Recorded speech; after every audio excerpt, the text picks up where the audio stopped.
उत्तर प्रदेश ने सफलतापूर्वक इसको फेस किया और ये समस्या नहीं आने दी।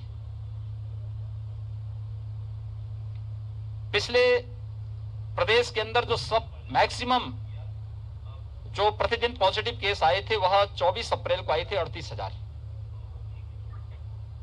और प्रदेश के अंदर हम लोगों ने यहां पर जब पॉजिटिविटी ज्यादा थी और रिकवरी कम थी तब यहां पे सक्रिय केसेस की संख्या थी 3,10,000, यानी जो एक्टिव केस थे 3,10,000 थे। आज प्रदेश के अंदर जो पॉजिटिव केस आए हैं वह 38,000 से घट करके अब ये 4,800 तक आ गए हैं। और जो प्रदेश के अंदर एक्टिव केस थे 3,10,000 30 अप्रैल को, आज प्रातः 6 बजे तक उनकी जो संख्या है यह घट करके अब 84,000 पे आ गई है। यानी हम लोगों ने पिछले 22 दिनों के अंदर 2,26,000 से अधिक एक्टिव केस को रिकवर करके उन्हें सकुशल घर भेजा है। प्रदेश की रिकवरी इस समय 93% से अधिक है। प्रदेश के अंदर पॉजिटिविटी अभी 2 के आसपास है। लगातार प्रयास किए जा रहे हैं। टेस्टिंग प्रदेश की सर्वाधिक है। 4,67,00,000 से अधिक टेस्ट वर्तमान में प्रदेश यहां पे कर चुका है। लेकिन फर्स्ट वेव और सेकेंड वेव में कुछ अंतर था। फर्स्ट वेव में हमें ऑक्सीजन की किल्लत नहीं हुई, लेकिन सेकेंड वेव में जितनी अधिक संक्रमण था उतनी तेजी के साथ ऑक्सीजन की आपूर्ति की मांग भी बढ़ी और एक प्रकार से क्राइसिस से देखने को मिली। हम आभारी हैं भारत सरकार के, जिन्होंने हमें ऑक्सीजन एक्सप्रेस उपलब्ध करवाई, वायुसेना के विमान उपलब्ध करवाए। हम लोगों ने जहां ऑक्सीजन उपलब्ध थी देश में, वहां से ऑक्सीजन एक्सप्रेस के माध्यम से प्रदेश के अलग अलग जनपदों में उपलब्ध करवाने का कार्य किया। और आज भारत सरकार के सहयोग से राज्य सरकार और तमाम हमारी अन्य संस्थाएं मिलकर के हर जनपद को ऑक्सीजन के क्षेत्र में आत्मनिर्भर बनाने के लिए भी कार्य कर रही हैं। अकेले इस कमिश्नरी में 15 नए ऑक्सीजन प्लांट लग रहे हैं। झांसी में 6 ऑक्सीजन प्लांट अकेले झांसी में लग रहे हैं। लेकिन हमने थर्ड वेव की भी तैयारी की है।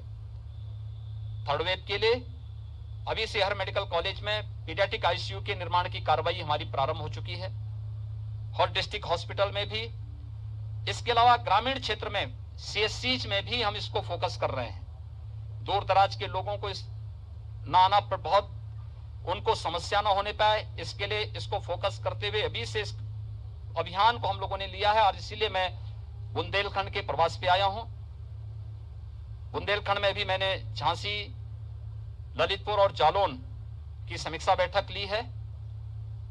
टीम ने यहां पर अच्छा करने का प्रयास किया है और उसमें पूरी टीम मिलकर के इस अभियान को आगे बढ़ा रही है।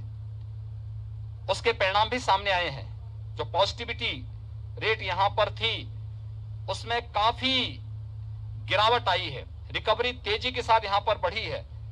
यानी अगर आप देखेंगे कि यहां पे रिकवरी का जो रेट है वह काफी ज्यादा है और उसका परिणाम है कि अब जो एक्टिव केस हैं इस पूरी कमिश्नरी में वे काफी कम हो गए हैं।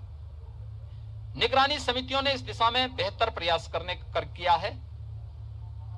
Door to door survey, screening, लक्षण युक्त व्यक्ति को मेडिसिन किट उपलब्ध कराना और आरआरटी की टीम वहां जाकर के 24 घंटे के अंदर टेस्ट कर सके। टेस्टिंग की क्षमता उत्तर प्रदेश ने बढ़ाई है। आज हमारे यहां उत्तर प्रदेश में 3,17,000 टेस्ट हुए हैं, यानी अब तक का रिकॉर्ड टेस्ट है ये। जब कोविड का पहला पेशेंट आया था उत्तर प्रदेश में पिछले वर्ष मार्च 2020 में, तब उत्तर प्रदेश में एक भी टेस्ट नहीं होता था।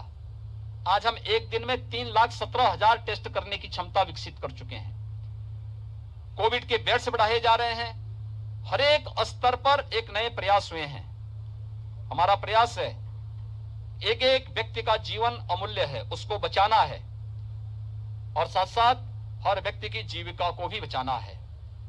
हमने इसके लिए कोविड कर्फ्यू लगाया है।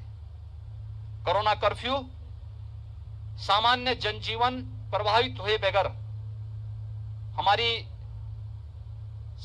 कोविड संक्रमण की चेन को तोड़ने की जो नीति है उसको हम सफलतापूर्वक आगे बढ़ा रहे हैं और कोरोना कर्फ्यू को इसलिए 31 मई तक सुबह 7 बजे तक हम लोगों ने बढ़ाया है। इसमें हमारी आवश्यक सेवाएं चल रही हैं, उद्योग हमारे चल रहे हैं, परिवहन निगम की बसें उत्तर प्रदेश के अंदर संचालित हो रही हैं, सब्जी मंडी, फल मंडी, गेहूं क्रय केंद्र, कोटे की दुकान, ये सभी हमारे संचालित हो रहे हैं, लेकिन सब में कोविड प्रोटोकॉल का पालन करने के लिए व्यवस्था दी गई है। हर एक प्रकार से व्यवस्था प्रधानमंत्री जी ने प्रधानमंत्री गरीब कल्याण पैकेज के अंतर्गत मई और जून में हर परिवार को 5 किलो खाद्यान्न पर यूनिट देने की व्यवस्था